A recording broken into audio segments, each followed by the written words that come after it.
Today we're going to talk about circular motion. Up to this point, we've been talking about things that are happening in pretty much straight lines. Projectile motion has things going in a curve, but that curve isn't necessarily a circle. Now we're going to talk about things that are going in a prescribed motion that's described by a circle. Let's first of all think about an object that's moving in a circular path and it's going at a constant speed. So this object is going around in a circle, its speed isn't changing. Like this. Okay, that object has moved in a circular path. It was going at a constant speed, and it was going around this point here, the center.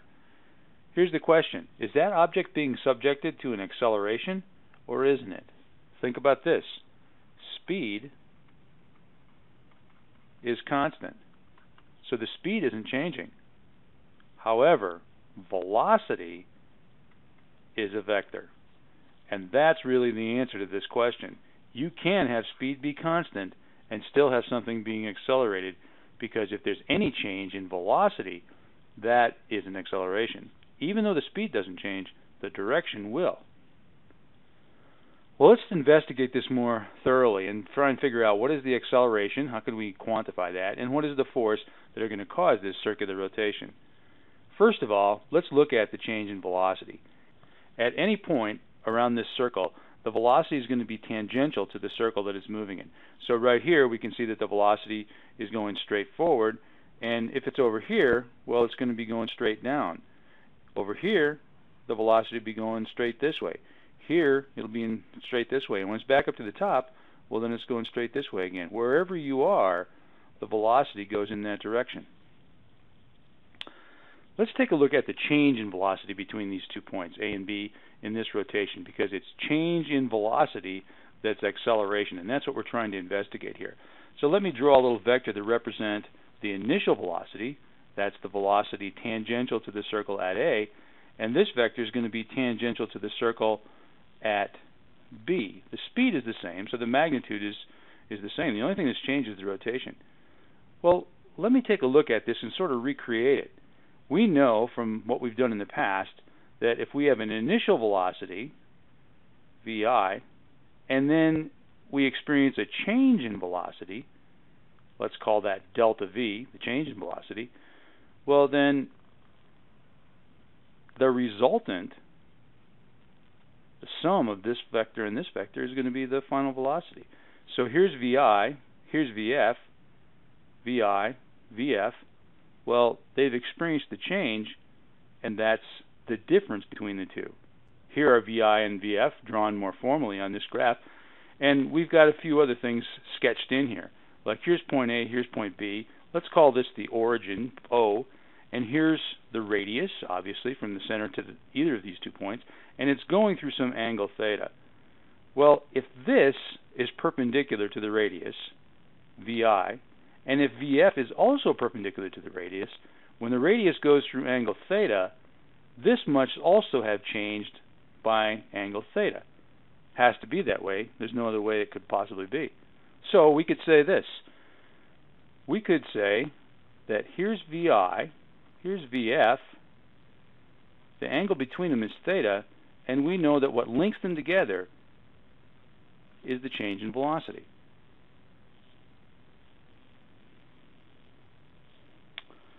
If we look at the actual positions on this circle, we can find that there's a similar triangle between A, the origin, and point B to the triangle that we just created. Because here's the radius, R, right there. After it sweeps through angle theta, that's radius still. Theta is in between, and then the change here is a change in distance. So there's a similar triangle here. These actually aren't vectors. I've drawn them with points on them. I don't know why I did that. This is a change in distance, this is radius, and this is radius. Theta is in between. Similar triangle. Well, using these two similar triangles, here's what we could say. We could say that delta V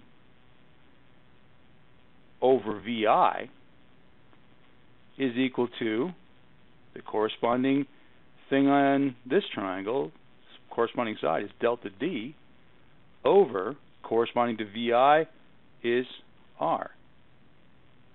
So we've got this relationship that's been developed from our similar triangles. Now, if you think about it, here's our relationship. If you think about it, this delta D, as long as you're not going through too big of an arc, is pretty close to the speed times the time. Now, it's going in a curved arc, so that's not exactly the same as going straight across like this in the triangle. But as long as this arc isn't too big, we can pretend, and we'll be pretty close to being accurate. Delta D is about speed times delta T. So we could replace delta D with V, let's call V speed, times delta T.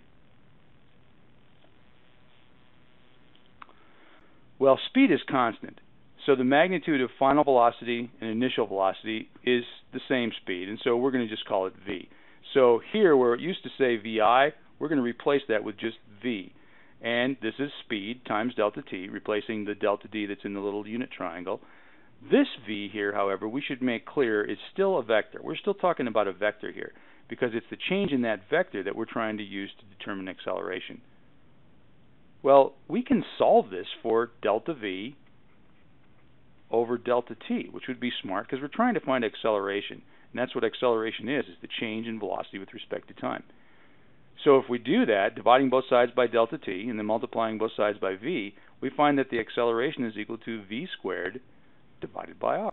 So now that we know the acceleration is equal to V squared divided by R, and we also know from previous study here that F is equal to ma, the force that's needed to cause the acceleration is the mass times that acceleration. So this force, which we call centripetal force, is equal to m, the mass of the object that's being rotated, times velocity squared over r. This is something that could be a good item to put in your toolbox. Centripetal force is mv squared over r. Here it is defined a little more formally.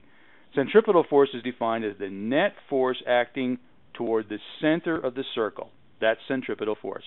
And it's quantified by the mass of the object that's spinning times velocity squared divided by the radius of the circle it's spinning in. Well, let's use this idea to solve a problem. We've got an 85-gram yo-yo. This 85-gram yo-yo is spun around in a circle. It's on a 0.75 meter string, and it's moving at a constant speed of 5 meters per second.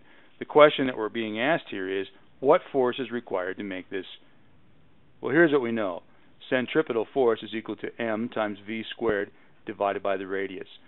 So let's plug in the information that we have here. This is an 85-gram yo-yo. As you can imagine, we're going to want this in kilograms, so 0.085 is that same weight or mass in kilograms. The velocity is 5 meters per second. That quantity has to be squared. And the radius of this spin is 0.75 meters. Well, here I'm going to have kilogram meters squared per second squared divided by meters, which is going to leave me with kilogram meters per second square, and we all know that's newtons. So the numbers work, the units work out here, and the numbers come out to be 1.02 newtons.